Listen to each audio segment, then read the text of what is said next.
currently live streaming on Twitch TV and here. Thank you for checking it out. We are doing another Last Drive-In Halloween special here with Joe Bob tonight. The HELLoween special, HELLoween. As you can see from my shirt, I dressed for the occasion. Little clown cafe action. Let's switch over to the live feed here on Twitch so all the people watching on Twitch can see what's going on. We're going to set up the camera here, get the angle going there. Doesn't look too bad. So as you can tell by my shirt, one of the movies tonight on the Last Drive-In with Joe Bob HELLoween special from last year, 2023, is going to be a Terrifier movie. Not necessarily a Terrifier movie, more of a prequel to the Terrifier franchise. I, of course, myself, if you know me, you know I love the Terrifier movies. Really big fan of Art the Clown. Really big fan of Damien Leone as well. So one of the movies tonight featured on the HELLoween special is going to be All Hallows Eve. Okay, now we have tonight the HELLoween special from 2023, and then tomorrow we are going to do the most recent Halloween special, the Beelzebub Bash from 2024. Joe Bob just put out the 2024 Halloween special, so we will watch that tomorrow night. But tonight we have the Last Drive-In with Joe Bob HELLoween. The movies that Joe Bob is going to be talking about and reviewing tonight are Demons 2 and All Hallows Eve. So 2 movies tonight. Joe Bob, the HELLoween special from Halloween 2023. I do just want to add before we get into the live stream here, let me fix the camera here on YouTube. That doesn't look too bad. That doesn't look too bad. Okay.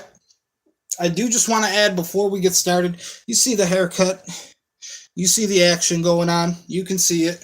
You know what? Since this is a little bit of a rare occasion, I want you to get a better shot. I want you to see what's happening here. We got the Terrifier shirt. We got the haircut. Little mohawk action going on. You see me. You see me. All right. So that's what's happening. Today, I did have my interview for the apprenticeship. I am now just waiting on the results. I have to wait 1 to 2 weeks for a letter to come in the mail, and that will basically let me know if I got accepted or not. So hopefully, some good things in the future are going to happen. You see the hair? You see the action? There you go. So, we are ready to get started with the HELLoween special from 2023 of the Last Drive-In with Joe Bob. I am now going to let Joe Bob take it away. Ladies and gentlemen, ghosts and goblins, witches and wizards, vampires and werewolves. This is the Last Drive-In with Joe Bob HELLoween special from 2023, HELLoween.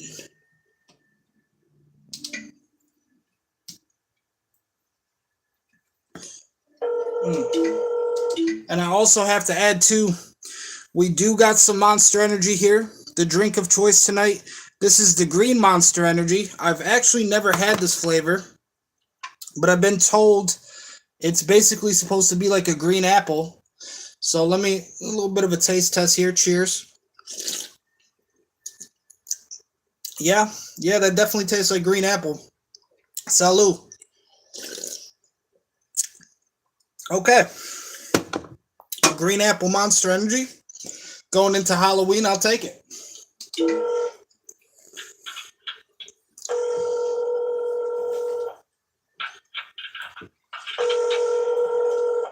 Hey, it's Darcy the mail girl. Why are you calling? Just text me. Darcy, answer your phone. I've just called you 3 times. Come on, we got a situation here. It's about HELLoween. I need your help. Look. It's time I face facts. I suck at Halloween. Every year I set out to honor the Sam Hain, Selwyn, whatever, spirit, and I just totally fuck it up. Like that year I tried and failed to go all Day of the Dead and got mean drunk and ripped up I think I ripped up the set. Did I rip up the set? I don't remember. I was drunk. Anyway, then there was the year at the cabin when I fumbled the ball so hard I got sad drunk in a vampire costume and Yuki was up in a tree. I don't remember that either. It's a blur. And then there was a year I tried to sell Angel as a Halloween movie, and then some pumpkins exploded into fireworks. Is that an hallucination? Did we actually do that? And anyhow, the stakes are sky high this year, Darcy. Last year we had Elvira on. Elvira, how are we ever going to top that? All right, here's your grandma platter. Do you want butter with your biscuits? No, I had the cornmeal muffins along with I had the gravy also. Oh, okay. You're all good with the butter then? Yeah, it's fine. All right then. Thank you. Anyhow, Darcy, the stakes are so high this year because last year we had Elvira, and people just don't appreciate how hard it is to be a cheap horror host on Halloween. The whole world is on your shoulders. No matter what I plan for this year's Halloween, it's going to blow up in my face. But Darcy, you're the queen. You're the queen of Halloween. You start putting up your decorations on July 5th. Halloween is in your genes. You have to do Halloween this year, Darcy. You do the decorations. You book the guests. You do the whole thing. I do nothing. Don't do anything too crazy, but I know you can handle this. I know you can handle it.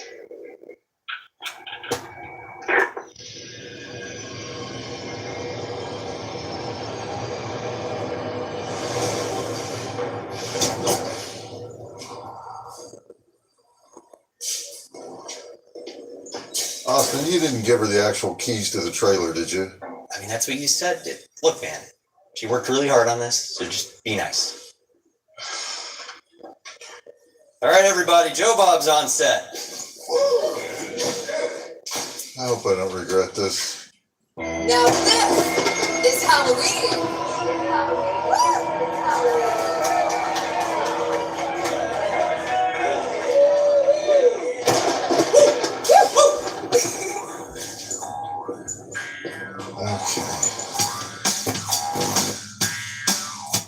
You know the rules.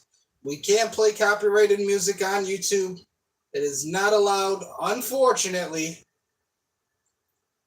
And we are also going to have to skip through the movies if they do decide to play those parts, because that is also not allowed on YouTube, thanks to the copyright restrictions. But at least we get to hang out for a little bit tonight. Hear Joe Bob talk about some movies. As I said, 2 episodes tonight, Demons 2, and then All Hallows Eve, a prequel to the Terrifier franchise.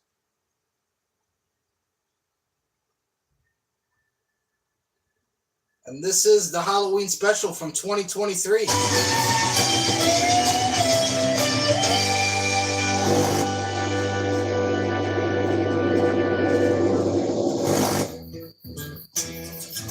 Darcy, I thought you said you were going to bring a few artifacts from your house. And I did. Where do you live? On the midway of the Kansas State Fair? I mean, this looks like Shrek threw up on a tribe of jungle munchkins. Where is my chair, by the way? Oh, yeah, we don't have room for that anymore. Darcy, I mean, come on. We'll get you a chair, but can't you do the drive-in total standing up right now? I guess we're going to find out, aren't we?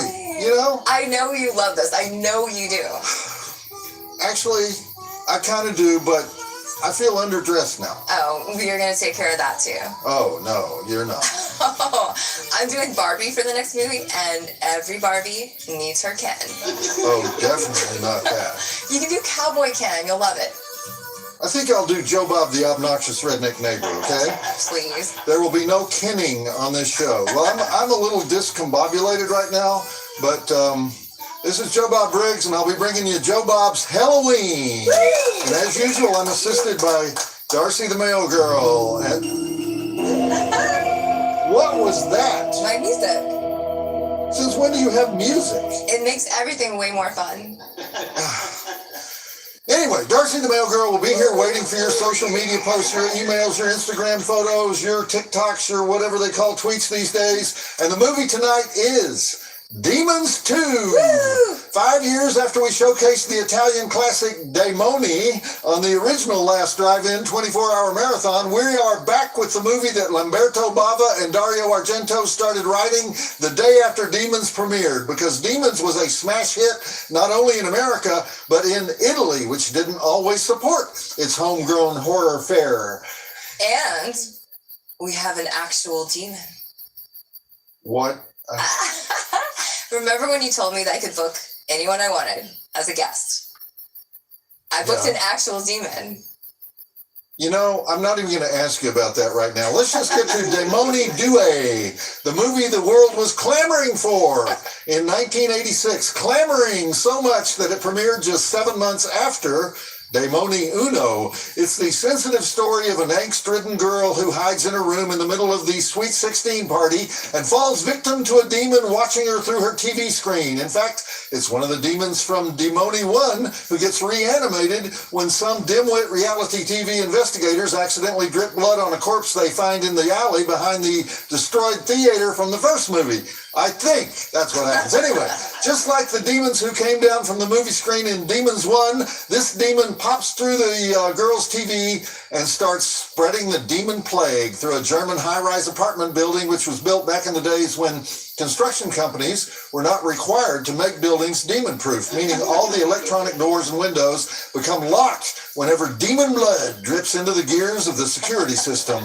It doesn't take long until disagreeable character actors are eating half of Hamburg and creating demon hordes that attack bodybuilders and, that are built doing automotive bonfires in a parking garage. Sure, we've seen it before, but have we seen it with a flying gremlin that pops out of a killer 10-year-old's chest when he tries to chew up a pregnant woman? I think not. So let's look at those drive-in totals and get started. What the hell? It's the new drive-in totals music. Yay! We have 20 dead bodies, 2 breasts, 64 undead bodies, 3 long-dead mummies, 1 dead gremlin creature, 1 rabid demon dog, 1 squealing gremlin, 1 motor vehicle chase with crash, multiple blue-faced demons with cheap dental work, automobile barricade with garage door ramming and bonfire, 1 demonic mirror, 3 death plunges, arm squishing, face ripping, the old demon through the TV screen trick, pole through the tummy, acidic blood that eats through floors and ceilings, flaming demons, penis-grabbing demon, demon crushing, multiple bullets through the brain, butcher knife flung into the chest, claw hammer to the forehead, TV monitor axe destruction, exploding demons, close-up declawing, choking, kicks to the head, umbrella spear impalement, gratuitous German street fair, gratuitous ex-boyfriend in a sports car, kung fu, axe fu, barbell fu, crowbar fu, dumbbell fu, fingernail fu, claw fu, incisors fu, pastry fu, tanning bed fu, nautilus fu, potted plant fu. Wow. Driving Academy Award nominations for Virginia Bryant as the hysterical hooker who says, "I'm scared stiff of elevators." David Knight as George, the heroic cable climbing demon destroying physics student. Nancy Briley as Hannah, the pregnant heroine with a craving for ridiculous desserts so that, quote, our son won't be born with a birthmark. Bobby Rhodes as the kick-ass fitness trainer. Coralina Cataldi Tassoni as the low self-esteem demon target who says, a demon? That's crazy, right before becoming a slobbering bug-eyed she-devil. David Murata as the boy demon with tusks, whose chest contains a gremlin clam monster, and Lamberto Bava, the writer-director for Doing Things the Drive-In Way. 4 stars. Joe Bob says, check it out. 4 stars? Yeah. Wow, yeah. Feel better now? I feel like I've just been through the home invasion scene in Henry Portrait of a Serial Killer, is what I feel. Drama queen. You're going to feel so much better when you're in your Ken outfit. There's no Ken outfit in my future. We'll see. Don't trifle with me, Darcy. Oh, I would never trifle. What does trifle mean exactly? I always say that. It means don't take you seriously. Okay, then don't take me not seriously. Never. I think that was a double or a triple negative. Yeah, it was.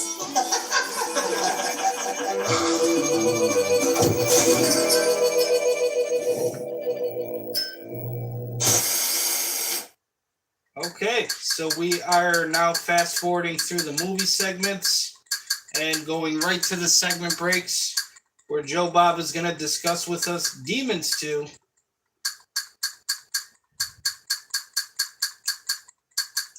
Thank you again, everybody, for checking out the stream, checking out the channel. Definitely appreciate it. Really means a lot to me. And also being involved with the Halloween specials this year that we're doing on the channel.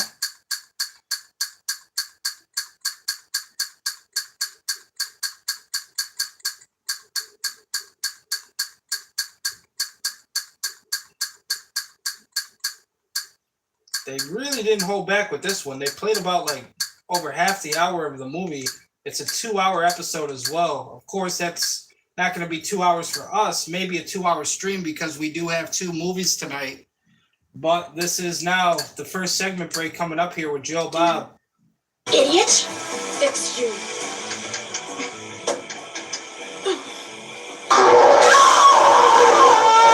Okay, can't play too much of the movie because we don't want YouTube getting mad. Affect everybody in a high-rise apartment building. Of course, that effect where the demon in the documentary sees Sally through the screen and then pushes his face through the screen, that is stolen directly from David Cronenberg's Videodrome. As an idea, it's not really any better than what the... I told you we had a guest. Darcy, I have never felt less in control of the show. How else do you expect a demon to get here? Darcy, I don't know what you're doing, but this is not funny. This is not what we're supposed to be doing here.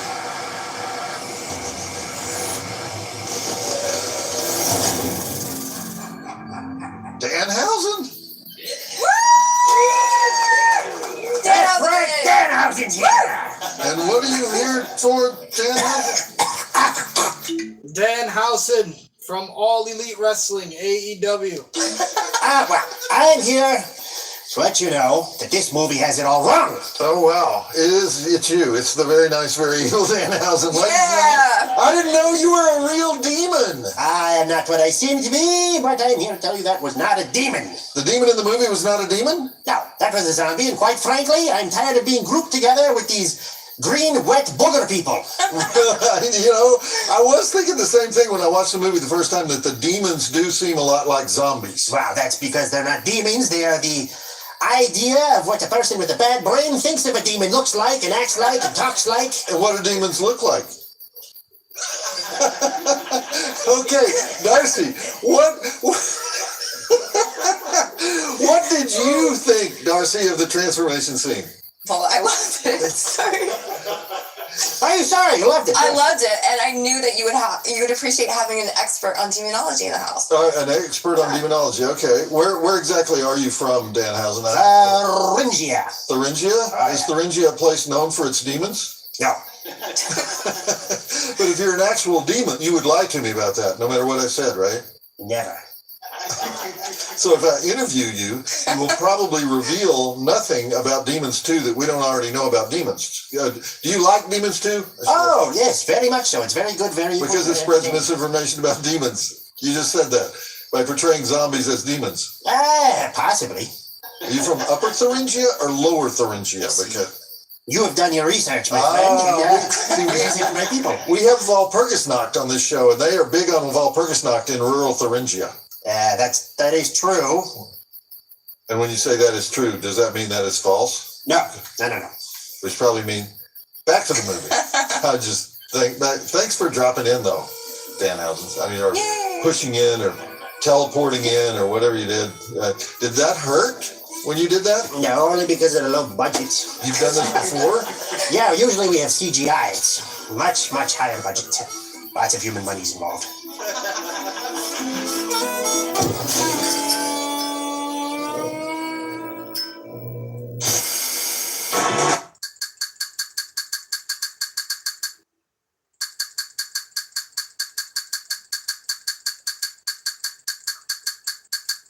Going to the next segment break now here on the Halloween special. As I said, 2 episodes tonight.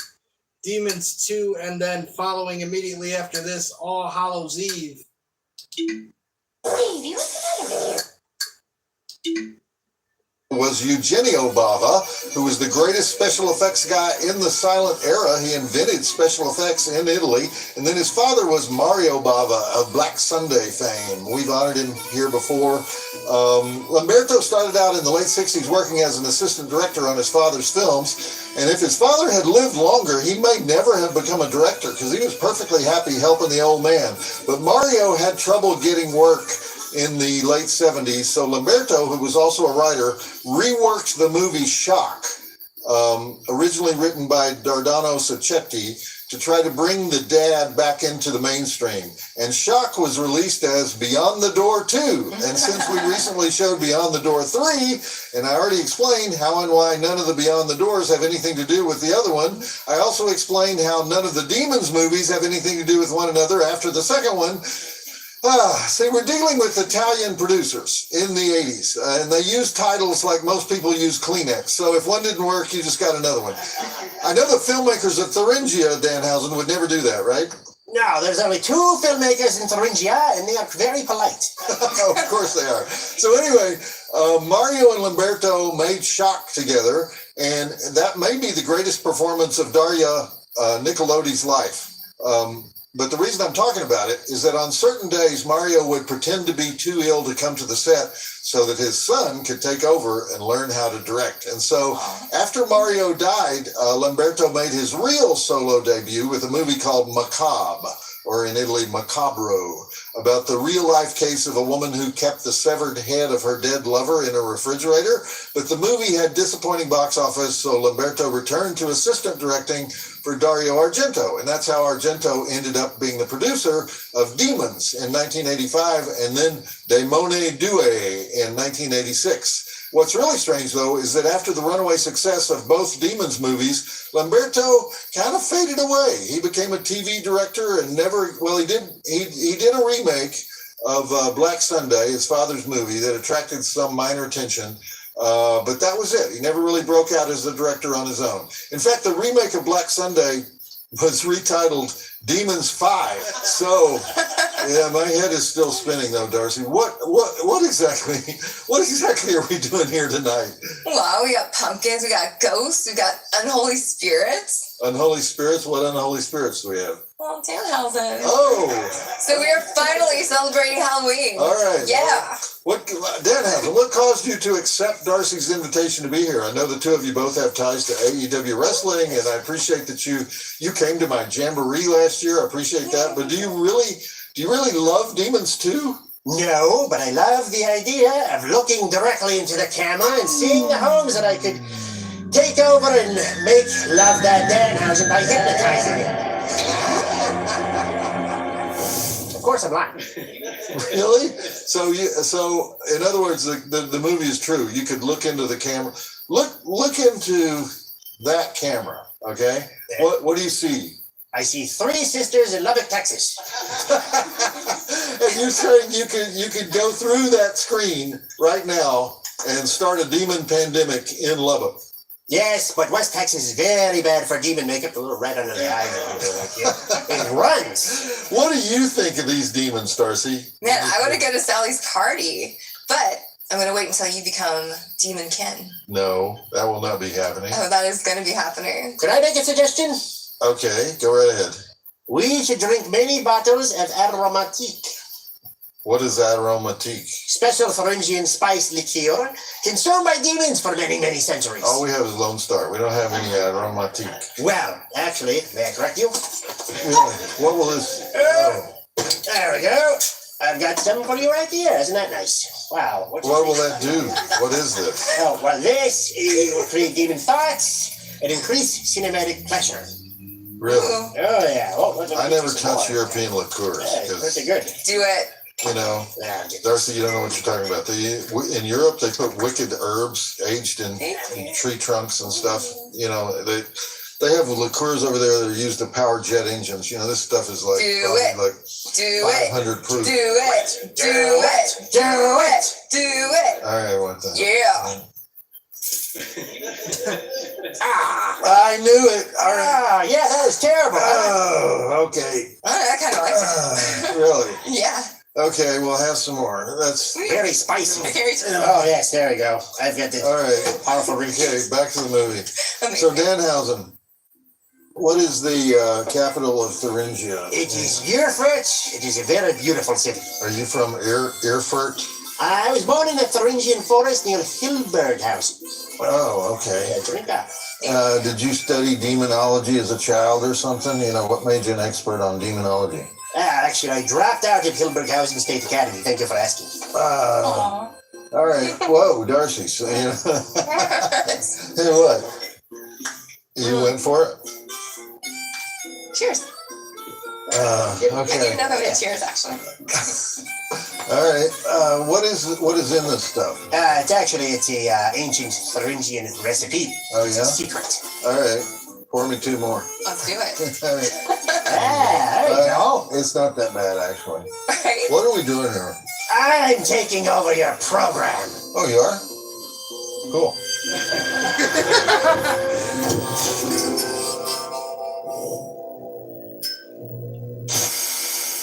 People.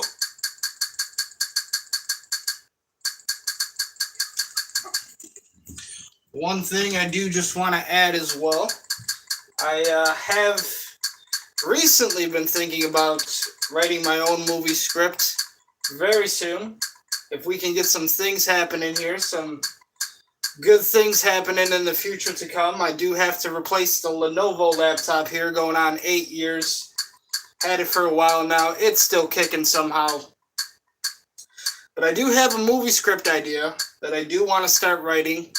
Not going to give away any of the secrets to the recipe. But I did just want to mention that since Halloween is right around the corner.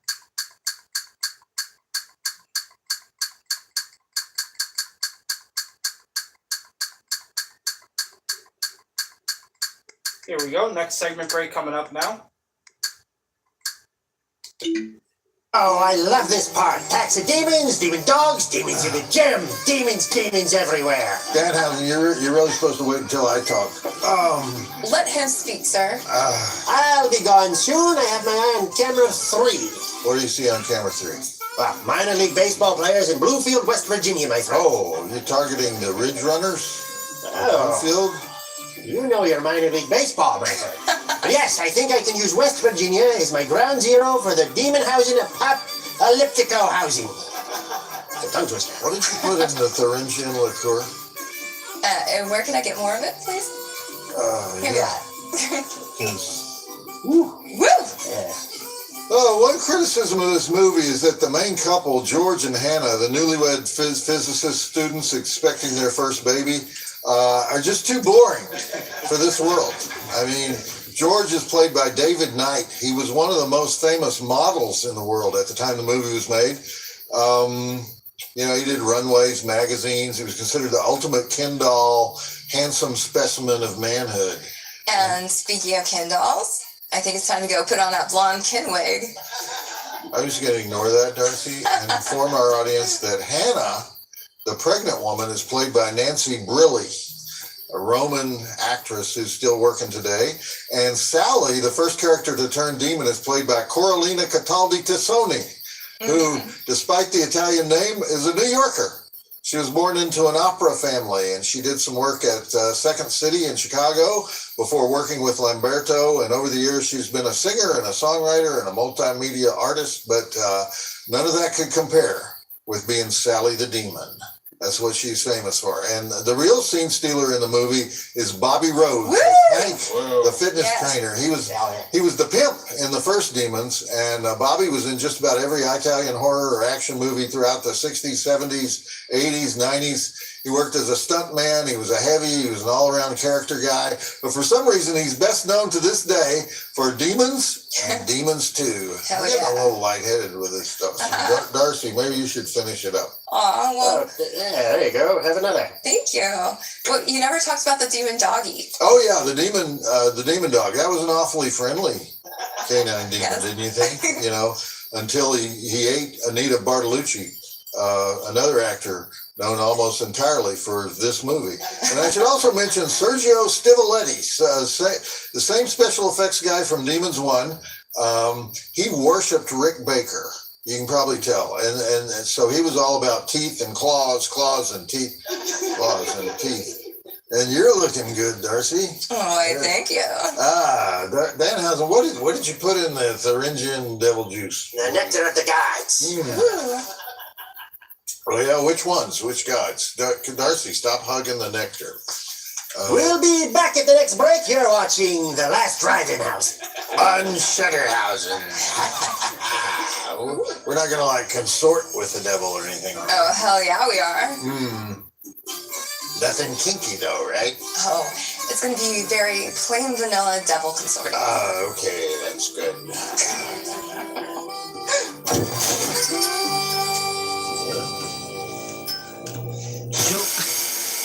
Joe Bob's hand is literally turning into a devil the more he's like drinking the liquor.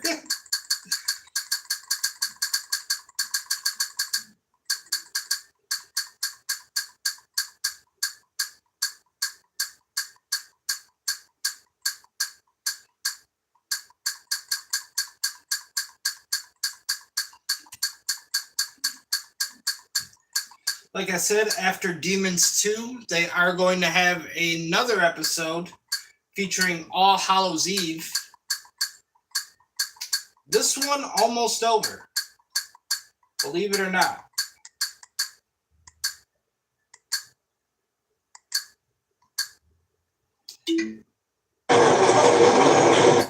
Can't play too much of that.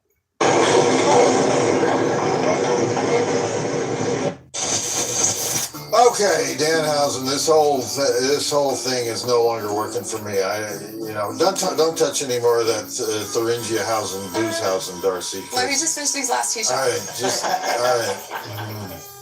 Yes, Darcyhausen has almost reached the apex of demonry. Woo! Demonry! Well, she can just calm the fuck down, Hausen, because we just watched one of the most controversial scenes in Demons 2. And okay, yeah, I know they're not going to convene the UN to talk about this scene, but it's the scene where the gremlin pops out of the boy's stomach and goes floating around the apartment, menacing the pregnant wife of the guy who's kicking the hooker down the elevator shaft. And that's Virginia Bryant as the hooker, by the way, and that's David Murata as Demon Tommy, a Neapolitan dwarf who he worked constantly as a body double and a stunt man during the heyday of the Italian film industry. Anyhow, Danhausen, you have got to go now because you're messing up the whole vibe of this show. So I'm just going to ask you one more question. Okay. And we'll be done. How realistic are the demons in Demons 2? These are movie demons. What do you mean by movie demons? They have characteristics of real demons, but real demons will not, for example, leap through flames or leave Asia Argento alive in the car. They did just wander off and not kill Asia Argento, right?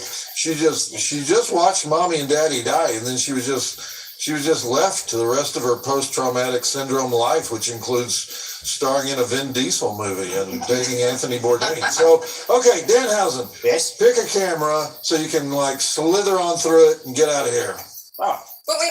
I want to go with you. Well, dear Darcyhausen, the places I go are not suitable for such a damselhausen as yourself. Aw, like what? I'm planning on emerging at a hot tub party in Aspen. A hot tub party in Aspen, Yeah. really. Oh, please, I would go anywhere, Hausen. Darcy, get a grip. And Danhausen, Yes? you're not going to achieve world domination. You couldn't even successfully hijack this cheap streaming series on Shudder, you know? All right, that's it. I must curse you now. Go for it. Yes. Darcy, come on up. You want to get cursed with me, Darcy? I would like to be cursed. All right, please. go ahead. Do the curse. Woo! You are both cursed. Yay! Yeah, enjoy And it. now for the stunning conclusion of Demoni Due, better known as Demons 2. Security! Come on, get this guy out of here. Wait, No. I'm going into the other dimension in Aspen. Yeah, the Aspen hot tub party, right. You were never a demon. You said you were a demon. You temporarily made us believe you were a demon. You knew just enough about upper Thuringia to make us drink the poison elixir, but you are an imposter! You're an imposter, I say. Yes, says the man who is dressed as Danhausen. Yes, I was temporarily fooled. I admit that. So was Darcy. Oh no, I am totally a demon now. All right. You're Drunkhausen. So, security, remove this charlatan. You get your hands off me. I don't know where they've been. Don't touch me. You know who I am. What was that? Aw, But I wanted to go to the party in Aspen. There was no party in Aspen, Darcy. Don't be fooled. He was not a demon. He was.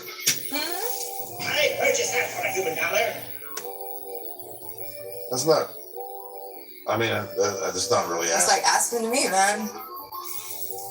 It's probably not. That's not even a real hot tub. They do stuff with AI, CGI, all the eyes. They do that.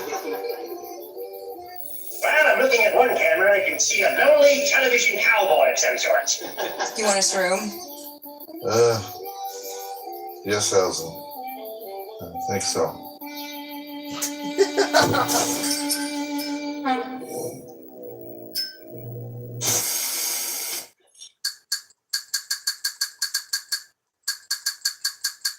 Probably 2 more segment breaks remaining after that.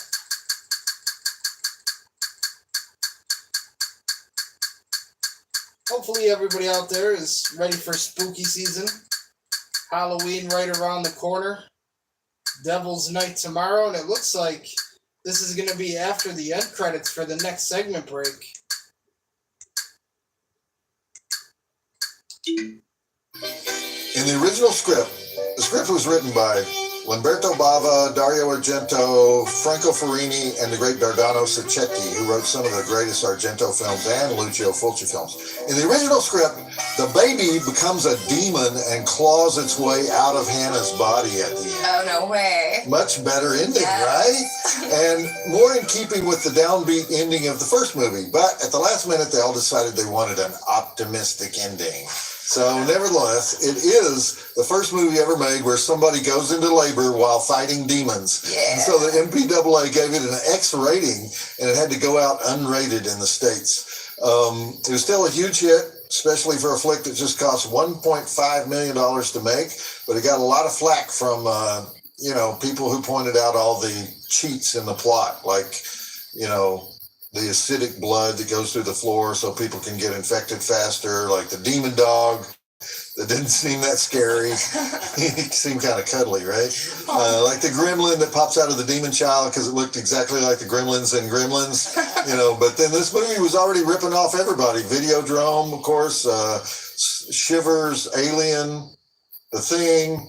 And what's the point of the whole storyline of the 4 punks in a car driving too fast while the chief punk brags that he's never had an accident, making us certain, of course, that he's about to have a hellacious accident.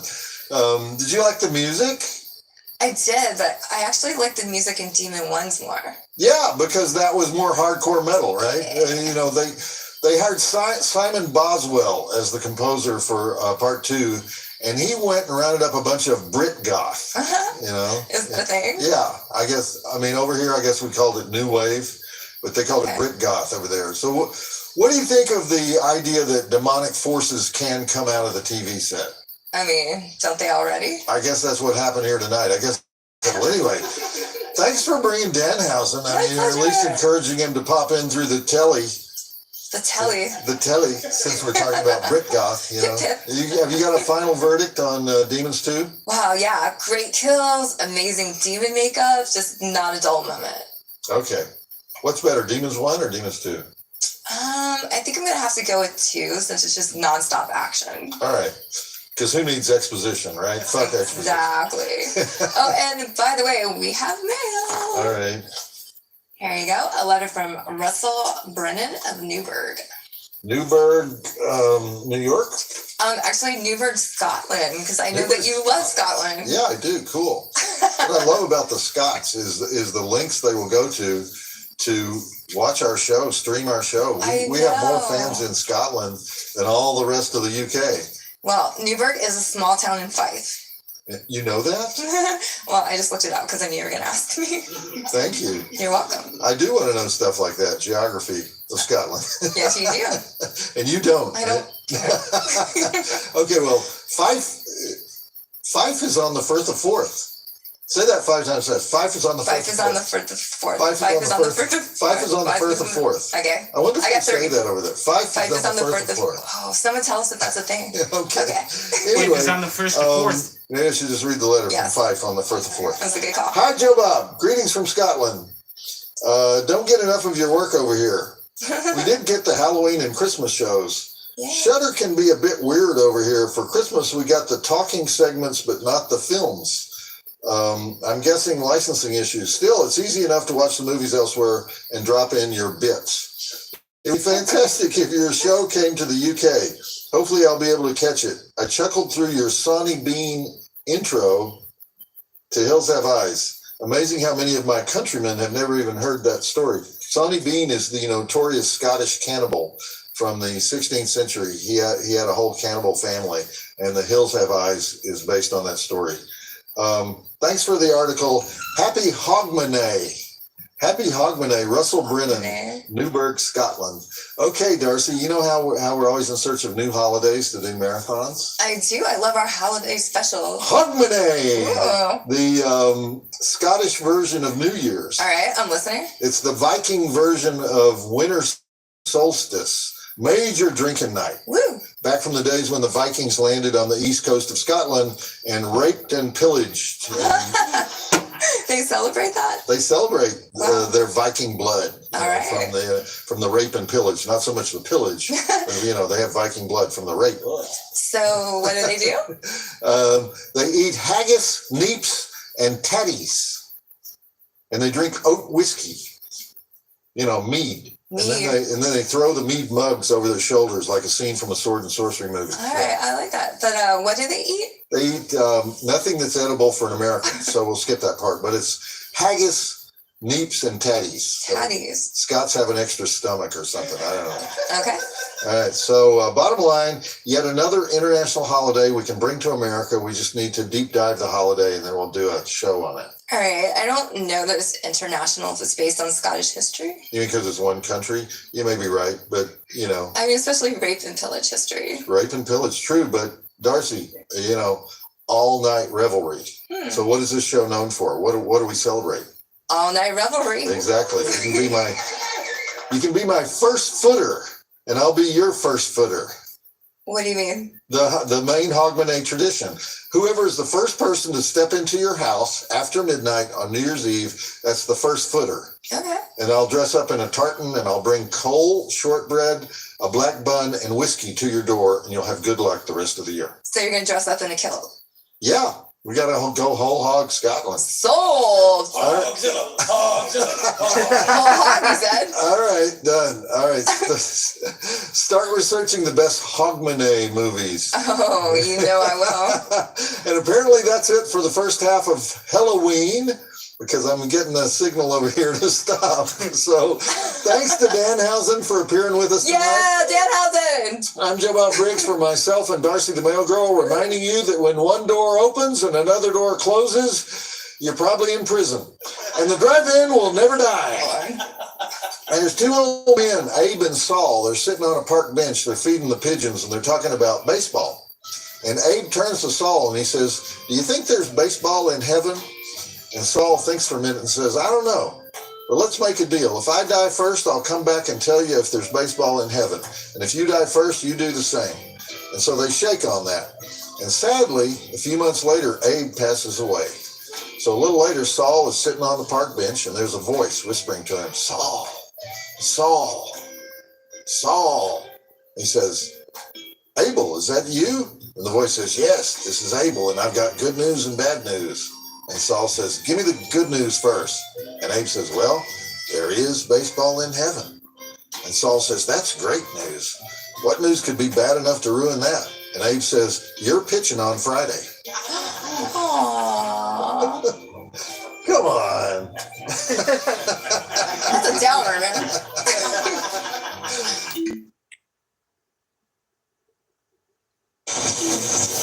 And of course, the next movie on the Halloween special from 2023 is going to be All Hallows Eve, the prequel to the Terrifier franchise and Terrifier 1. We're going to take a 1.5 2-minute break. We will be right back. Grab yourself some snacks, grab yourself some drinks. Maybe you want some popcorn. Maybe you want some ice cream. Maybe you're going to go get some candy apples. Whatever it is, just make sure you enjoy yourself and you're having a safe and very happy spooky season. We will be right back with the second movie that Joe Bob is going to talk about on the HELLoween special, All Hallows Eve.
Okay, ladies and gentlemen, ghosts and goblins, witches and wizards, vampires and werewolves. As you can see, I have dressed for the occasion, right?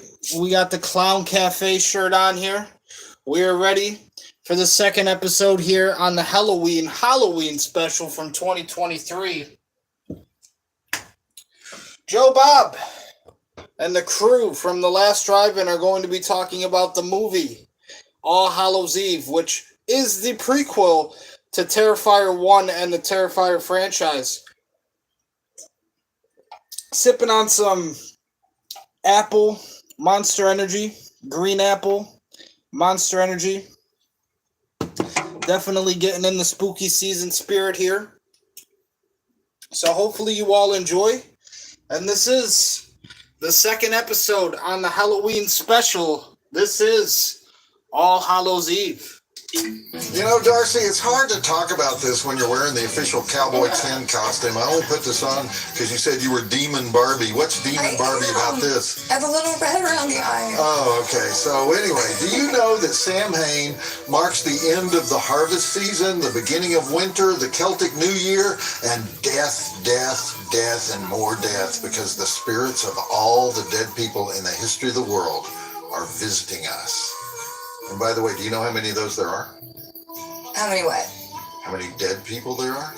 You mean the number of all the dead people in all of history? 117 billion dead spirits out there waiting for the night when they can cross over and fuck with us. And there are only 8 billion of us living on the earth right now. So the ghosts outnumber us 15 to 1. I love that. And so tonight, I appreciate that you brought a real demon to the first movie. That was good. Actually, our second movie has demons as well, not to mention people going back and forth between reality and a TV screen. So we should call this demonic TV screen night. Yeah. But welcome back, everybody, to Joe Bob's Helloween, with Darcy the Mayo Girl standing by to field your messages and post your Halloween costume pictures and deal with your TikToks and your Instas and your Muska messages. But you know what's needed to properly celebrate the night that's halfway between the autumnal equinox and the winter solstice, when the Druids would open the ancient burial mounds and create portals for the dead to visit the earth? Do you know what modern ceremony corresponds to that sacred Halloween moment? Costume contest and Halloween song dance party. No, Darcy, not costume contest and Halloween song dance party. Who would even think of that? That's not what I was thinking. That is what we should be doing. The whole crew in costumes, everybody dancing. That's No, very Halloween. I'm talking about poppers, Darcy. Poppers? Poppers! Like amyl nitrate kind of poppers? I mean, yeah, we could do that. No, not amyl nitrate. You mean a sex drug? No, Darcy, it's Halloween. We're not doing orgies. I mean, we should be. We do that on Wild Perky Snock. Yeah, we do. All right, listen to me. When the Druids open the burial mounds, the dead people pop up out of the ground and join the living, and the ritualistic implement used to commemorate the moment when they pop up out of the ground is called a popper. I've never heard this before. It's a spring-launched jumping toy that, thanks to American ingenuity, allows us to understand better the traditions of our Gaelic ancestors. Voila! Poppers. Oh my God. Yeah. You mean the little plastic dudes from the drugstore? Oh my God. Me and my sisters used to play with these for like hours. Exactly. Yes. Because even though the Druid priests knew that the dead could join the living on Samhain, they were never certain that the roaming spirits would choose to appear, and they certainly didn't know when they would appear, and so it was always a frightening moment when the dead visitor would rocket up into the air. So, Oh, it's a jump scare. yeah, literally. So you know how to play this game. Oh yeah, I know everything about this game. All right. So should we go with the traditional ghost versus pumpkin? Well, I always thought it was ghost versus dad, but sure, go ahead. Do you want ghost or pumpkin? Pumpkin. All right. Thank you. All right, ready? Wait a minute. No, let me get the ghost. All right. Okay. All right. So we're going to set the triggers on 3. Okay. All right. 1, 2, 3. And while we're waiting on the results of this, Whoop! whoa, look at that. I'll set these other poppers here because Darcy, we're going to see just how much delirious Halloween fun we can have. And along with a cultural lesson about what happens to dead bodies in the cemetery, of course. Of course. Okay, Ghost wins, as you saw. Pumpkin wins. No, did you see how high the ghost popped? But pumpkin went off first. No, it's not when one goes off first. It's it's the one that stays unlaunched the longest that counts as the. No, it's not. Whoever goes off first wins. No, that's only if you catch it. You have to catch it. You don't have to catch it. You can't catch these guys. Okay, Darcy, I don't know what weird modern ahistorical Samhain rites were introduced into the wilds of South Carolina where you grew up, but the popper that goes last is the proper popper. You obviously do not know how to play ghost versus pumpkin, which should be ghost versus bat. Darcy, I researched this. I've been through all the ancient texts preserved by the Irish monks when the Vikings were raping the village women. And I'm sorry, what does that have to do with anything? well, the Vikings, they were pillagers. They would have destroyed the popper procedures were it not for the Irish clergy preserving them in their proper form. Okay, I don't know where you went, but just come on back to earth with us. All right, yeah, Popper. well, you're right. Maybe pumpkin won. I think. Pumpkin won. All right. Stick around, Darcy, though. We're going to do every Halloween tradition tonight. Including a costume contest and Halloween song dance party. All right, including costume contest and Halloween song dance party.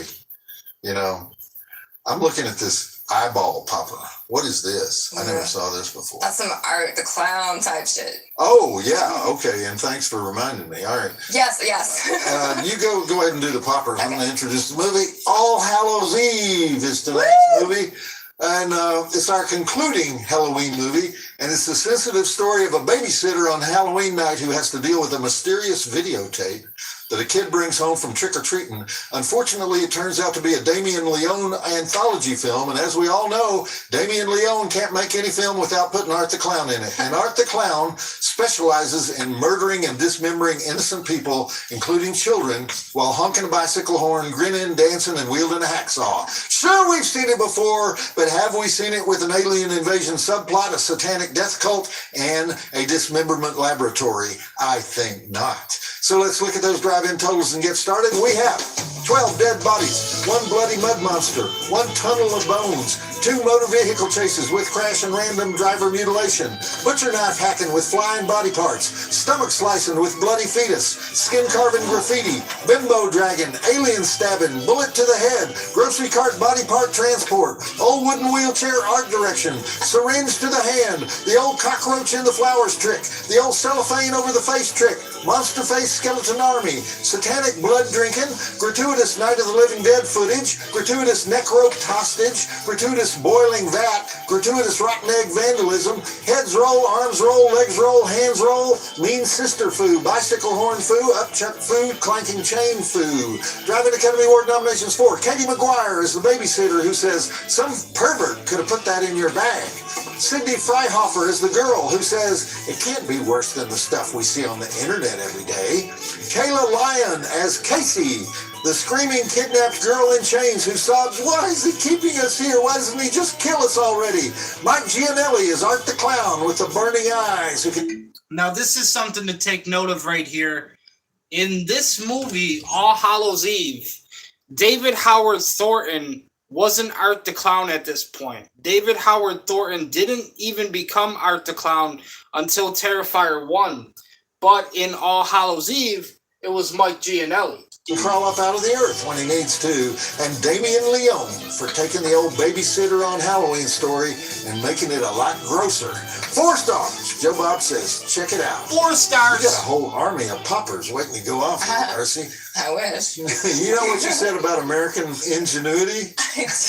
Actually, I said it. Right? One of us was talking about I that. noticed that these were made in China, but that makes sense because there's a big Samhain culture over in China. Not really. I don't think they really do solid. Yeah, they do. They do. No, but hopping vampires, they've got those. Same thing. The stuff is universal. It's not really. Samhain, hopping vampires. No. Ghost versus Pumpkin is the classic matchup, though. Whatever. Let's do Eyeball versus Frankenstein head. Oh, they have that? Yeah, look. Wow. Okay. Hell yes. Yeah. All right. 1, You do 2, the 3. head. Ready? I'll do the eyeball. Oh. Well, I guess Frankenstein wins. It's by whoever gets my last. rules. Whoever By gets my rules, The Frankenstein wins. By the classic rules, arbitrary. Frankenstein wins. You just said the It first changes proper depending wins. on which one you're using, is how I understand it. No.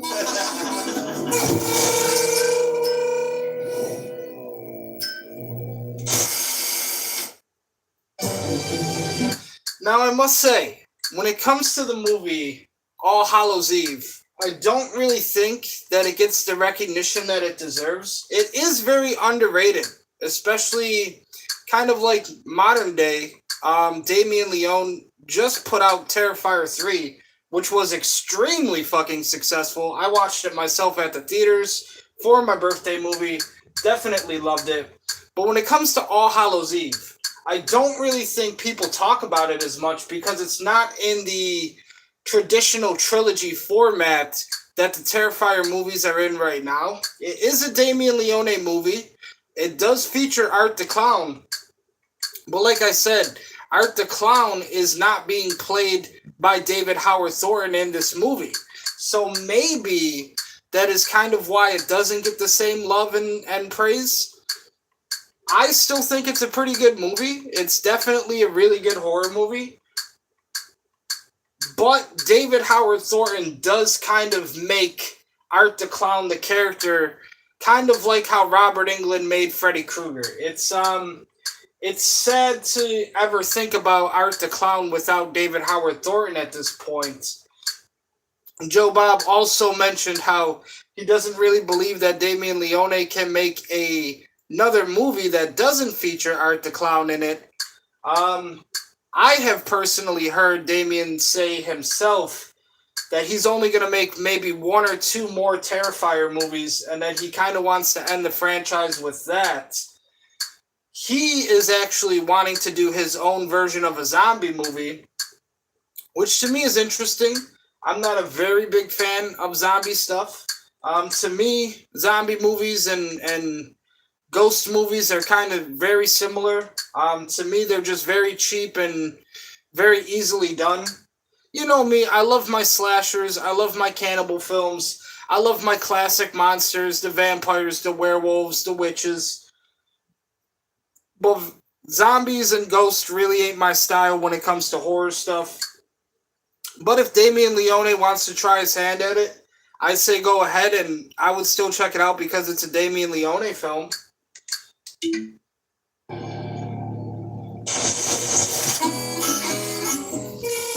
How long are you supposed to wait before you... Oh, okay. How long are you supposed to wait before it becomes a faulty popper? They can take like 10 minutes to go off. Ah, dang. Yeah. Well, you have just witnessed the first appearance and the first scene of Art the Clown, who would go on to international fame in the Terrifier films. The first sequence on the mysterious videotape is actually a short film made by Damien Leone in 2006. Now, you'll see it reported as 2008, 2009, because they didn't want you to know how old it was, because this movie didn't come out until 2013. But it was a short film called The Ninth Circle, and it's a different Art the Clown. It was Damien Leone's good friend, Mike Gianelli, who was one of the few people who would agree to have that makeup applied every day. The original idea was a woman is on a bus alone, and at the next to the last stop, a guy in a clown costume gets on the bus, and he's creepy and annoying. And so they couldn't get permission to shoot on an actual bus. And they ended up using the old abandoned Seaview Hospital on Staten Island. Seaview Hospital was the biggest tuberculosis hospital on the East Coast, built in 1905. And then it closed down in the 50s, but they left all the buildings. And any kid who grew up on Staten Island has spent at least one night poking around in those buildings. And the ghost legend that came out of Seaview Hospital is the Cropsey legend. And this kind of is the Cropsey legend, because Cropsey would kidnap children and take them into the underground tunnel system of Seaview Hospital and do horrible things to them. Madman, which we've had on this show, is based on the Cropsey legend. So is The Burning. And the difference here is you can't really look at Art the Clown without thinking of John Wayne Gacy, right? Anyway, I'll talk more about Damien Leone as the movie goes on. And he claims, by the way, that the way he got the name Damien is that his mother was a fan of The Omen. But right now, we're going to do what the children in the movie didn't get to do. We're going to paint a pumpkin to look like Art the Clown. So go for that, Darcy. I'm working on it. Oh, good work. Okay, you're already on it. But we're still doing the costume contest, right? I don't think Shutter Cruise bring costumes just because they're doing the Halloween show. Oh man, I'm sure we can figure something out. Do we have like a prop room or something? Props room. Ooh, have you confused us with a real TV show, Darcy? We need costumes. All right. By the way, tell me again, why am I Cowboy Ken? Because I'm Demon Barbie. All right. Isn't Ken the evil guy in the Barbie movie? I mean, he's not evil. He just represents the patriarchy. Okay. Perfect for you.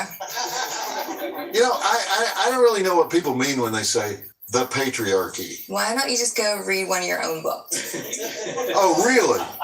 Act 2, Darcy. All right. You know, Damien Leone gets called a misogynist for having all these female victims in his movie, so he's considered part of the patriarchy. He only has 3 female victims so far. And the movie's 18 minutes old and has a babysitter, so do the math. All right, let's get back to the movie. Roll it. Yeah.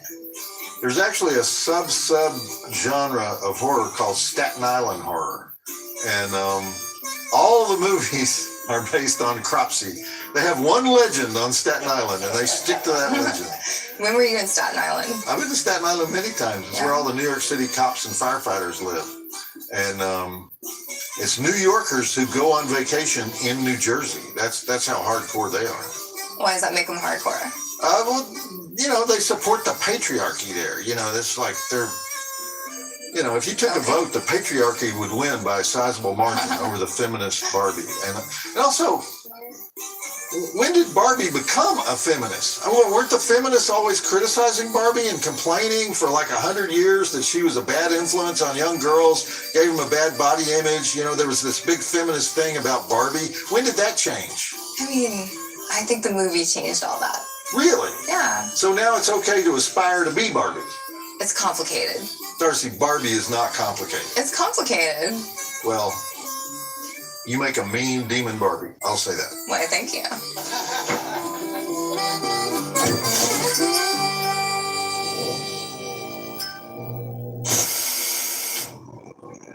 Now, I do want to mention, I think that it's interesting how Joe Bob talked about the scene that Damien couldn't get approved for this movie, where he wanted to film on a public transportation bus, and they basically turned him down, said you can't shoot the scene here. And basically, if you have seen Terrifier 3, I don't want to spoil anything, right?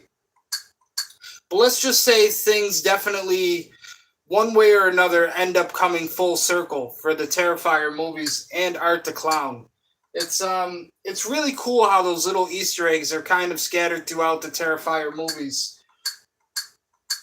Now, like I mentioned, Damien Leone has said before he only wants to make about 1 or 2 more Terrifier movies, and this is after Terrifier 3 just came out this year. As I said, I seen it on my birthday, or not on my birthday, but I seen it for a birthday movie. I really enjoyed it. I actually love the Terrifier movies, all of them. I still think 1 is probably the scariest, just because of the direction that they decided to take in that movie. All of the kind of risks that they take in Terrifier 1. It's definitely a slasher movie of its own era. I think Terrifier 2 still has the best script, the best story. And then Terrifier 3, it's one of my personal favorites because myself included, I've always wanted to make kind of a Christmas horror slasher movie. So I kind of have a special place in my heart for all of the Terrifier movies.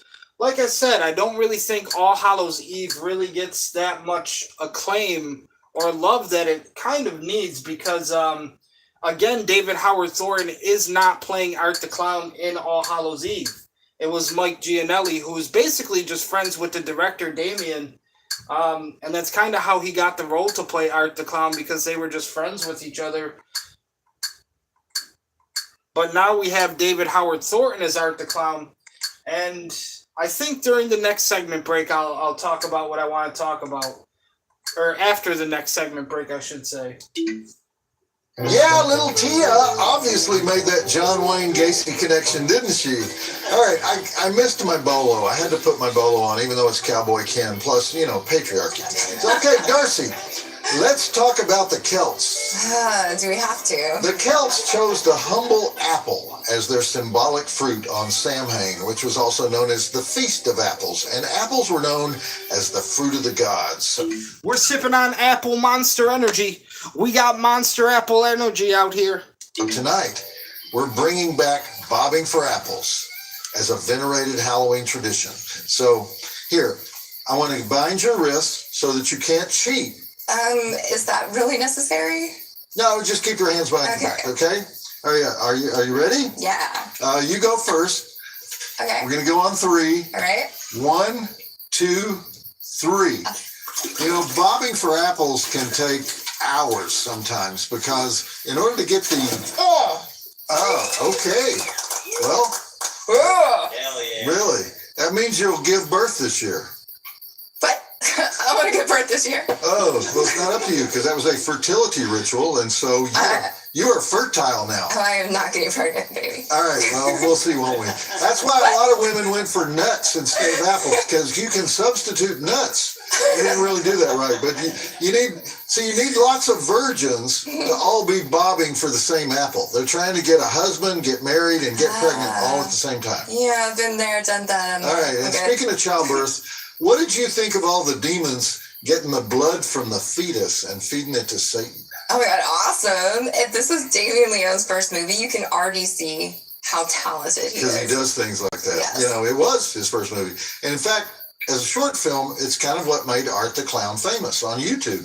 Because the first 2 Art the Clown movies got circulated a lot on YouTube, and then a producer asked Damien Leone if he could use one of them in an anthology film, and Damien Leone talked him into letting him do All Hallows Eve all by himself. So it's interesting, though, that he uses the Catholic name for Halloween. He should have used the Druid name, All Hallowtide, where they honor the god of death. And in fact, I think the name of the god of death is Samhain. You know it's pronounced Samhain, right? Yes, but I refuse to say Samhain. Why? Because it annoys you. So back to the movie. I mean, I'm fine with it. It's Halloween. We have to do annoying things. True. People concentrate on the treat too much. They forget about the trick. I think we should sing the Halloween 3 song at the party that you promised you were going to have. That would be too annoying, Darcy. It's Halloween. Yeah, the Silver Shamrock song? Exactly. No, that song is annoying. The idea is annoying. Everything about that is annoying. Great, so we have to do it.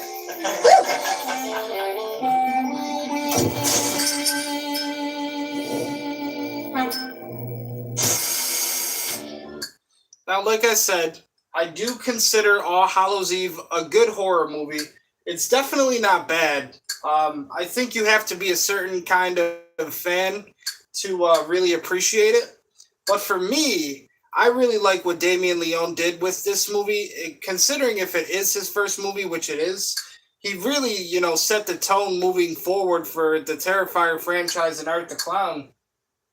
Now, like I said, Terrifier 1, to me, is still the scariest. I don't get scared of horror movies. I just love them. But I think, for the average person, they would probably consider Terrifier 1 the scariest. Just because, again, of how dark it is, how much of a risk it's taking with some of the scenes and some of the things that they do in that movie. Terrifier 2, to me, still has the best script and the best story. It also, has a lot of character development in that movie, which I can appreciate. When I was working at AMC Movie Theater, they played it for a limited time only, so that was really the first Terrifier movie, Terrifier 2, that actually got played in movie theaters. And now, of course, Terrifier 3 is a massive success. Congratulations, to Damien and anybody involved with the Terrifier franchise. I love to see it thriving and succeeding in ways never even imaginable, especially for, you have to understand, too, these movies are independently made, right? They're not, these big Hollywood productions. They don't get a lot of support and budget from Hollywood producers or anything like that. It's really made from love and just people putting their own money into it to make it actually happen. And that's one of the things that I appreciate about the Terrifier franchise, too, is it's, they can take a lot more of those risks and they can get away because they don't really have a Hollywood fucking studio telling them what to do or they should do this in their movie or whatever.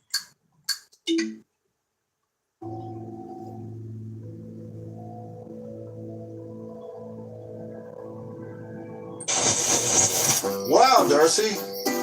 Looks exactly like Art the Clown. I did my best. We're now officially in the part that drags in the middle. This second short film is the only one that was made especially for All Hallows Eve. The other two were pre-existing Art the Clown movies. And this one has gotten a lot of criticism on the web.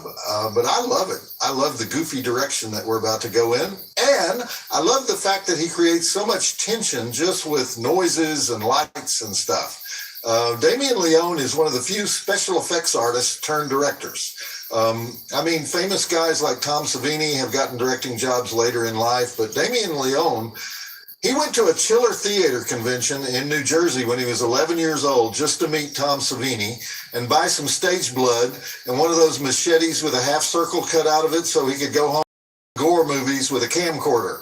And then he became one of those guys he starts with the effects scene that he wants to see, and then he works backwards to figure out the story, and it totally works. He knows what he's doing. And he should get credit for these sequences that are not based on special effects. He knows how to create atmosphere as well. So what else can we do, Darcy? Thank you. I'm trying to hit on every single Halloween tradition. We haven't sacrificed a virgin yet. Still time. You even realize Halloween is a wicked holiday, a very dark holiday. Yeah. All right, and yet it's directed at children. Oh man, those little monsters need to learn early. All right. Pope Gregory III, he's the one who created All Saints Day on November 1st as a way to kind of turn Halloween away from the death theme. And he totally failed. He did. One thing you would like, in the ancient times, Samhain lasted 3 full days and nights. And that whole time, you had a bonfire. And in fact, we don't really do the bonfire thing anymore. Let's do a bonfire at the next break. Because no, not in my studio. This is a trailer park, Austin. Jeez. I mean, we could go outside, burn up one of the old Walking Dead sets. That'd be fun. Nope. So I guess we won't be burning any agricultural products or cattle in the bonfire this year. But Austin. Yeah. What would it take to dress the crew in costumes and have John Brennan play the Halloween 3 song? What about a royalty-free sound alike? I will take that, sir. Okay. Cool. all right, I'd rather dance in the bonfire to tell you the truth. But back to the movie. You know, there's another Halloween ritual that we don't do anymore called the Dumb Supper. Have you heard of that? The way it works is you open all the doors and windows in your house and you put out a big meal and you invite all your ancestral spirits, all the dead people, to come eat that food. And then after a while, you go in yourself and you dine with them and you have conversations with your dead grandparents or Elvis or whoever you invited to your dinner party. So while you're eating the food. And then the spirits leave and you go, whoo, thank God, they're gone. Nobody got hurt, you know? And like who would you invite to your dead person party, Darcy? It's not like a relative or something? No relatives. Okay. Who would you invite as a dead person? Harry Anderson? Harry Anderson? What? Yeah, or Vincent Price. Well, I mean, Vincent Price, I totally get, but you mean the actor on Night Court? Harry Anderson? You want Harry Anderson as your dead person Halloween dinner? He's so much more than the dude from Night Court. I thought he was super cool, and I'm really sad I never got to meet him. I loved his magic and his like con artistry. He was a magician, right? Yeah. And you love the fact that he had street Hair smarts. the hat, He baby, would yeah. fleece people on the streets back when he had no money and he was a hustler. I admire that. You know, I occasionally see guys playing 3-card money in the streets to this day. You know, I think that game has been going on for like 700 years now. And there are still people out there who don't know how it works. So what would be really great is if Harry Anderson came to your death dinner and he made all the food disappear and then he stole everybody's money. That would be amazing. Yes. Oh, man. Millions of people, if asked what dead person they could share a meal, would of course say Harry Anderson. I agree. Not a strange answer at all. Dude, he was really, really cool. And he could do card tricks. Yes. Every Sam Hain dinner needs card tricks. Agreed.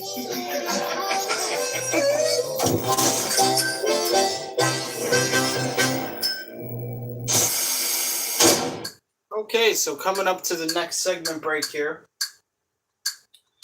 Like I said before, you know, Terrifier 3, I definitely love it for kind of personal reasons. I've always wanted to do a horror kind of Christmas slasher movie myself. So I definitely, you know, hold Terrifier 3 to a special place in my heart. I think it actually expresses more of Art's personality in that movie too. One thing that I will talk about, though, is when David Howard Thornton started to become an actor, he actually did play a role for the Joker. It was going to be for a YouTube film, something like how Bat in the Sun usually does and stuff like that. But it's kind of interesting to think how he played the Joker at one point, and now he's competing against the Joker at the box office. And you guys know me, you know, I love Batman stuff, anything Batman related. But to even think about an independent movie, let alone, you know, an independent slasher horror movie, that's going to always get my support, you know, because I love to see those kind of underdog stories. Joker 2 really wasn't anything special. I think it's more of an art house movie compared to the original Joker 1. It's definitely, you know, more of a musical with the Lady Gaga scenes in there with Joaquin Phoenix. But compared to the box office performance against Terrifier 3, I mean, Terrifier 3 is basically laughing to the bank right now, quite literally. I just think, you know, you hear those stories where it's like David Howard Thornton wanted to play the Joker at one point, and now he's actually competing against the Joker movies at the box office, and not only competing against them, but actually having success against them. It's just fucking incredible to hear stuff like that. You're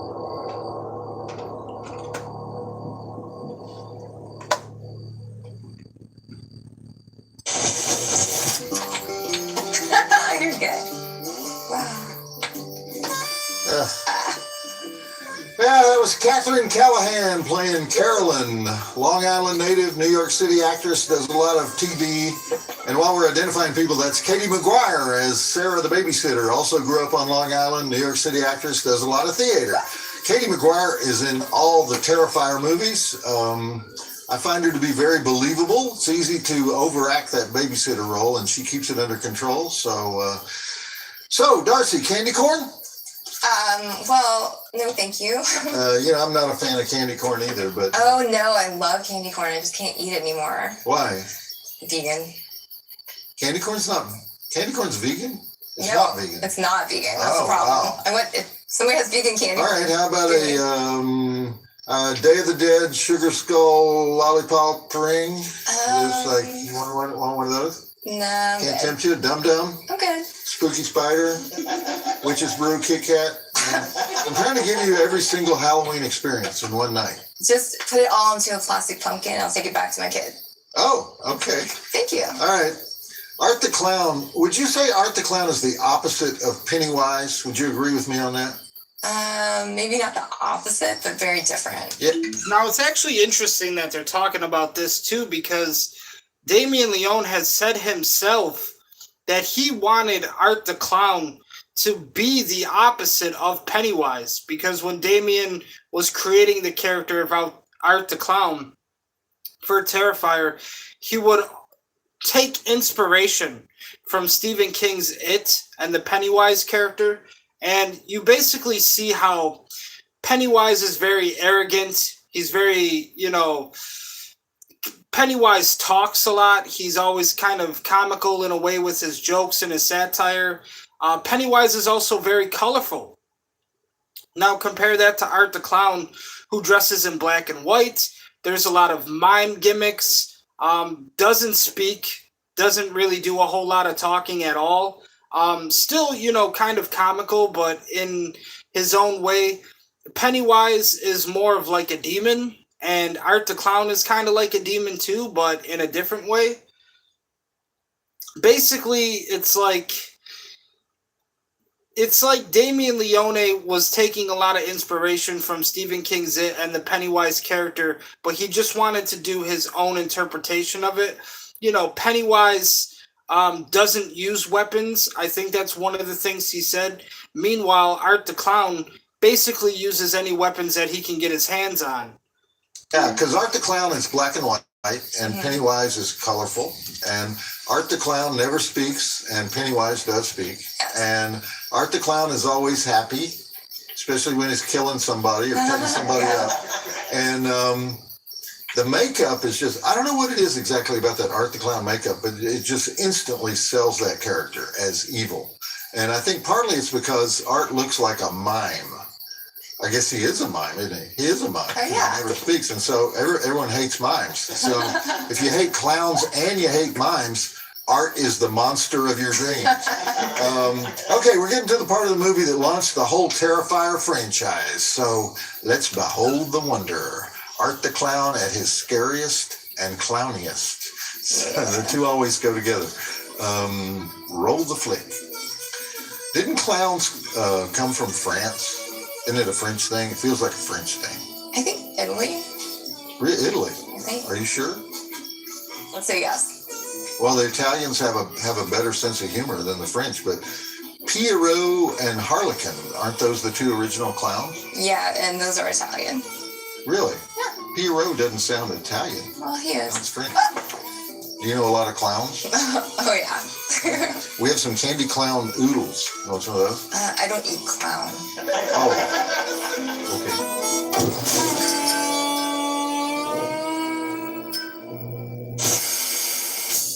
So we've talked about how basically this year in 2024, it was basically Art the Clown versus the Joker at the box office, quite literally, even though they are two completely separate franchises. You know, one's in a superhero universe and the other is in a fucking slasher horror universe. But really, Damien Leone got the inspiration for Art the Clown because he was such a fan of Stephen King's It, and he wanted it to be the exact opposite of Pennywise.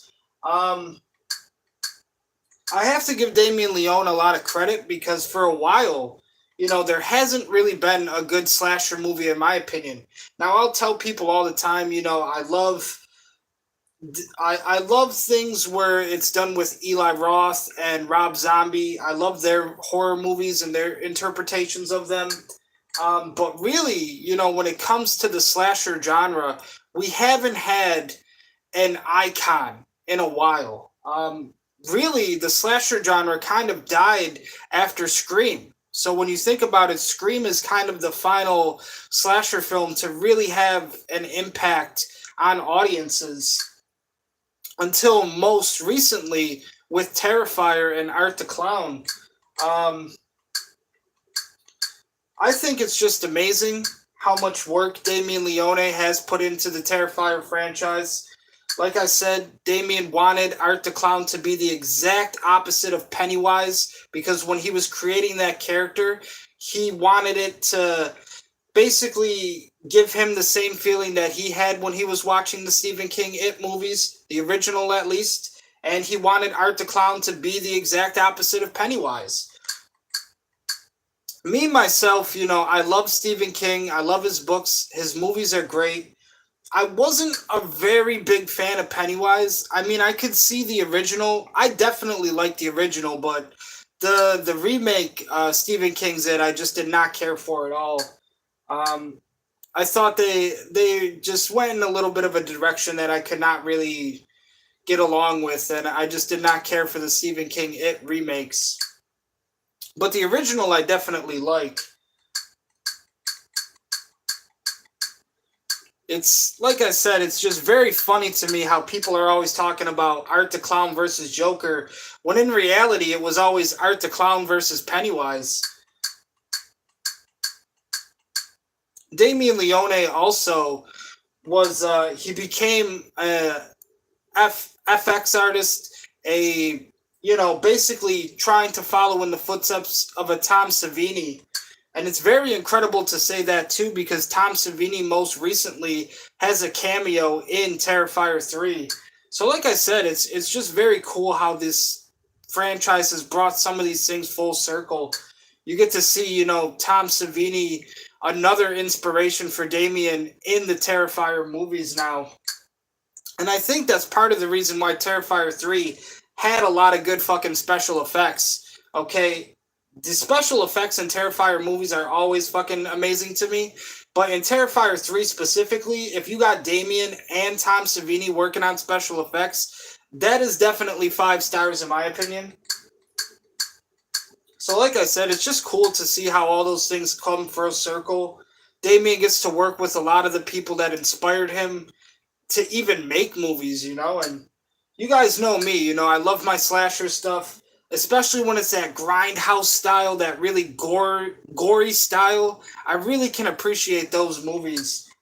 You don't see a lot of stuff like that coming out of Hollywood anymore, and that's kind of part of the reason why I appreciate them so much, just because it is so rare to get that.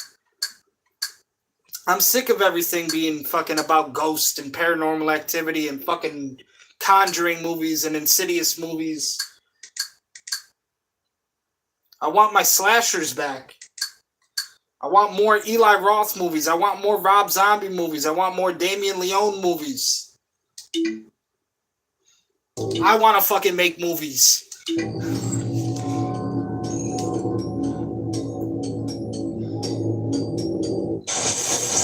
Was she listening to the Halloween 3 song on her car radio? I think so. It sounded like it. It was some kind of happy Halloween song. Which we will all be singing as soon as the movie's over, right? All right, Darcy, the crew is not going to go along with that, I don't think. Oh, I've been making the rounds. Austin? Yeah, we're about ready for that. Oh my God. Okay, but no Silver Shamrock. We're not doing that, right? Oh, 2 more weeks to Halloween, Halloween, Halloween. 2 more weeks to The world is Halloween. spinning out of control. This is ridiculous. Yeah, it is. Okay, the actress in the segment that we're watching which was originally a short film called Terrifier. The first film ever called Terrifier is Marie Mazer, and this is pretty much her only credit. She was a one-shot wonder, and I think she does a remarkable job. And here we are, finally, with a fully realized Art the Clown stalking sequence of the kind he would become world famous for. But a big question, Darcy. I know you were at the huge premiere of Terrifier 2 last year, Fantastic Fest in Austin, right? Huge. And Terrifier 2 has made millions of dollars. So at this point, is Art the Clown now the equal of Jason and Michael Myers? Oh, no, not equal yet. He's still like a baby icon. But I know he's going to get there eventually, and they're already shooting Terrifier 3. Really? Baby icon. Baby That is icon. a great way to He's put it. growing. All right, something tells me that the costume designer is going to need more than that big barn door to keep Art the Clown away from her. So let's get back to the double conclusion to All Hallows Eve. Roll it. I honestly don't know why this movie doesn't get more love from the hardcore fans, including the hardcore Art the Clown fans. You know, they always say they hate the alien sequence, the one in the middle. And then there are those who say, why does Art the Clown only pick on women? But that's like saying, why does Jason only pick on campers? Or why does Michael Myers only kill people in Haddonfield? You know, it's based on whatever the original brain disease the serial killer has, right? And Art the Clown obviously had some bad experiences with women, right, Darcy? I mean, it doesn't bother me one way or the other, but he does kill men, too. Yeah, but I think he does like carving up women a little bit more than men. And we have lots of American serial killers, you know, that back up that particular psychological profile. Yes, we do. There's almost never an equal opportunity sadistic killer. You know, they always concentrate on one demographic. Demographic? Demographic. I mean, if you look at the Facebook profiles of the victims, you would get a sense of the killer's inner demographic of who he wants to kill. Oh, why do we want that? Well, Amazon would want that, you know, to sell things to serial killers. So sell them implements or something. I feel like Art kills with every kind of implement. True, and it makes Art a master of his trade, and it makes it difficult for Amazon to target. He's going to get chainsaw pop-ups, and he's going to get handgun pop-ups, you know, because he's one of the more versatile, crazed serial killers. Yeah, he is. But on a baby level. Agreed.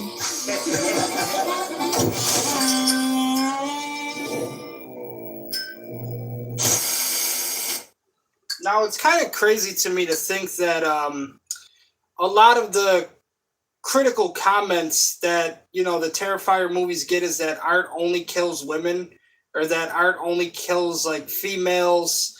That is completely false. If you've watched any of the Terrifier movies, I think Art actually mixes it up. Like, Art the Clown, he just doesn't give a fuck. He kills anybody from females to males to even kids, okay? And yeah, I know that's a little bit bad to say, but it's the truth. Like, Art the Clown literally has no boundaries. If you watch Terrifier 3 especially, you will know what the fuck I'm talking about when I say that. Also, shout out to Chris Jericho for being involved with the Terrifier movies as well. Chris Jericho was in Terrifier 2, at the end had a cameo, and in Terrifier 3, he actually has a role in the movie. Let's see. Anything else that I wanted to mention? Oh, yeah. I know we've been talking about how it's always been Art the Clown versus Pennywise because Damien pretty much got inspired to create Art the Clown from watching Stephen King's It, and he wanted it to be the exact opposite of Pennywise. But I would not want to watch a fucking Art the Clown versus Pennywise movie if Hollywood was to ever make that or whatever. I think what would actually be more interesting, and I have heard, you know, people also compare these two a lot of the time. I think Art the Clown versus Michael Myers would definitely be a movie that I would want to watch. Now, hear me out. It's a little bit of a shot in the dark, but it could maybe be the next Freddy versus Jason. Who fucking knows? I mean, you know, Art the Clown and Michael Myers definitely have some similarities. Again, when it comes to the demographic of what they're killing, I don't think that Art the Clown's victims are just females. That's completely false. Like I said, I've watched every single Terrifier movie. Maybe in this movie specifically, it feels a little bit more like that, All Hallows Eve. But when it comes to Terrifier 1, Terrifier 2, and Terrifier 3, it's pretty mixed around when it comes to the victims. There isn't just one fucking demographic for Art the Clown. Like I said, he kills females, males, children, anything that gets in his fucking way, he just massacres them. And that's kind of a reason why I love Art the Clown too. Like I said, he's just a slasher with no boundaries.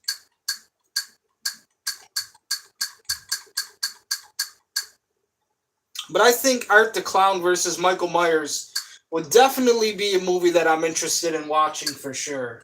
I would definitely pay a ticket to see Art the Clown versus Michael Myers. Like I said, who knows? Could be the next fucking Freddy versus Jason. I don't know. We're spitballing ideas here. I've heard people compare the two a lot of times.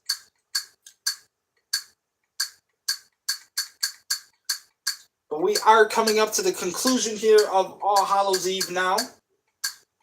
So we are going to hear Joe, Bob, and Darcy's final thoughts on All Hallows Eve, the first movie ever created from Damien Leone, and also featuring Art the Clown.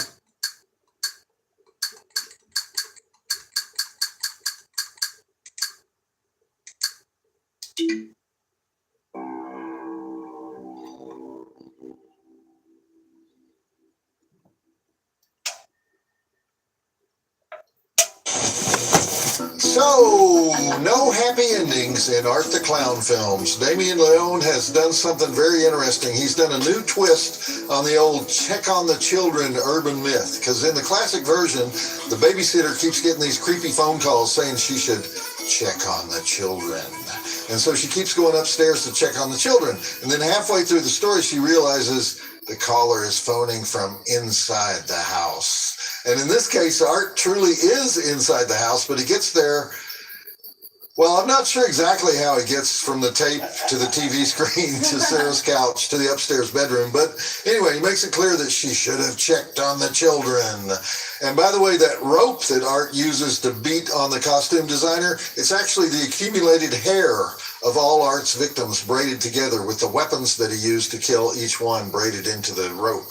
And I'm only mentioning that because the people who said, why are all Art's victims female, should know the answer, so he can weaponize their hair, long hair, among other things. Art is one weird dude, and we love that. Right, Darcy? Yeah, we do. As I said, I think he's a baby icon, and that he's going to be a teenage icon soon. But I think we have time for one letter before our Halloween dance party. Oh, God. Okay. Yeah. Or maybe I should say our Halloween 3 dance party. No, you promised not to do that, so please don't. Here you go. It is a letter from Adam Davis of Lexington, Tennessee. Okay. Dear Joe Bob, oh wow, long letter. The season 5 finale was awesome. I watched it with an old friend I hadn't seen in a while who also happens to be a mutant. We had a great time. It was my first time watching Day of the Dead, and it immediately became one of my favorite movies. All the Tom Savini gore was cool, but it was sad that your guts got ripped out at the end. I hate when the line between fiction and reality gets blurred like that. What? Anyway, I don't know.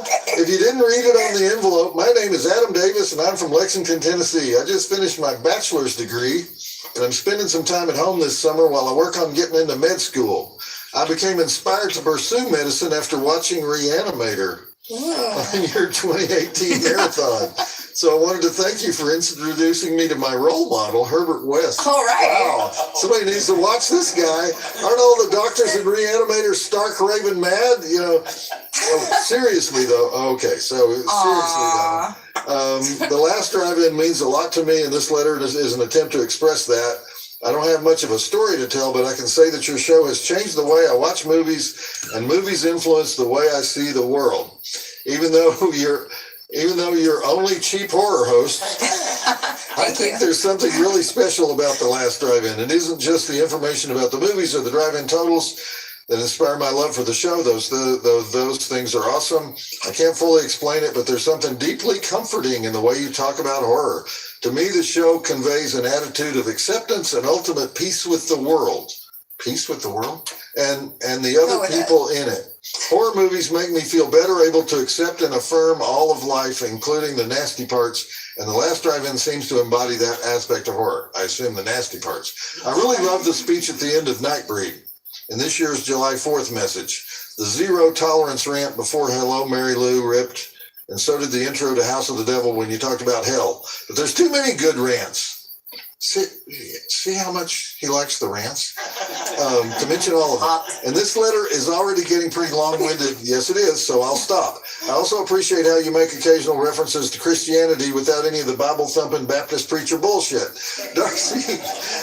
Darcy, all right, here's your part, Darcy. Hi. Darcy, if you're reading this, I want to mention that your presence adds a lot to the show. Oh, The thank you. banter with Joe Bob is always fun, and you have some interesting, he's like, interesting opinions about horror That movies. means amazing opinion. I have to admit, I don't really care for Ice Cream Man, but Halloween 3 is sick. Though I'm not very That's why I active. got this letter. What? That's why you're reading this letter. Yeah. Halloween 3 is though sick. I'm not very active on social media. I think it's really, he means sick in a good way. And I'm Thank not very you. active on social media. I think it's really cool how you help to create a sense of community among the mutants. Whenever I'm watching the show live, I always check your Twitter several times to see what y'all are saying. Aw. Well, thanks for reading all this. Oh boy, if you did in fact read it, yeah, I read it. And thanks for another great season. I like the variety in the movie selections this time around. The Babadook and the Mothers was an insane pairing, and Animation Night was a cool idea. At some point, I'd love to make it to one of those conventions to meet y'all in person and get my Frankenhooker Blu-ray signed or something. Until then, stay sick and disgusting. Sincerely, Adam Davis, Lexington, Tennessee. P.S. In a couple of weeks, they're showing Christine and Friday the 13th at the Stardust Drive-In in Watertown, Tennessee. Proof that the drive-in will never die. This is an exceptionally nice letter for a Halloween letter, because normally the Halloween letter comes from somebody with borderline personality disorder. But I thought it summed up a lot of last season, and a lot of people felt that way. now, Yes. for what we're about to do here, Yes. do I need a helmet for this? Yes, you do. Hit it, John. That's not John Brennan. That's Art the Clown's cousin, Fart the Clown.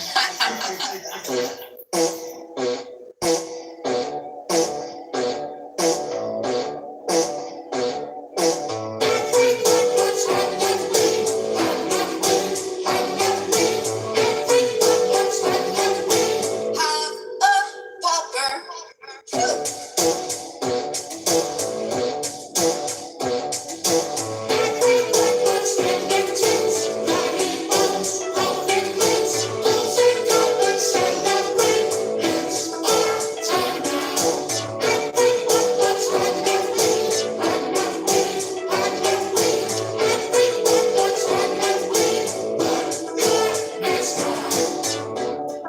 No, thank you. Arthur Clown is watching us, slicing us, dicing us. Arthur Clown is slinging blood, but we love him.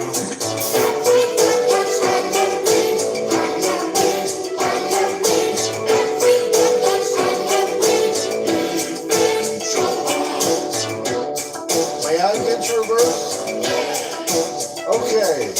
Darcy loves a bad movie. Halloween #3. It's responsible for this crappy sing-song.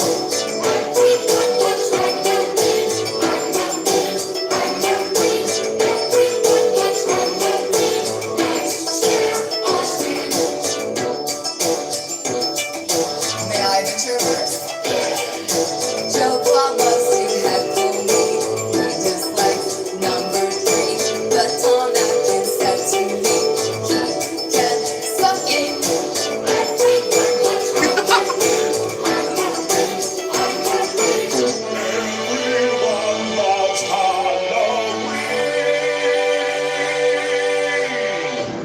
At the last drive-in.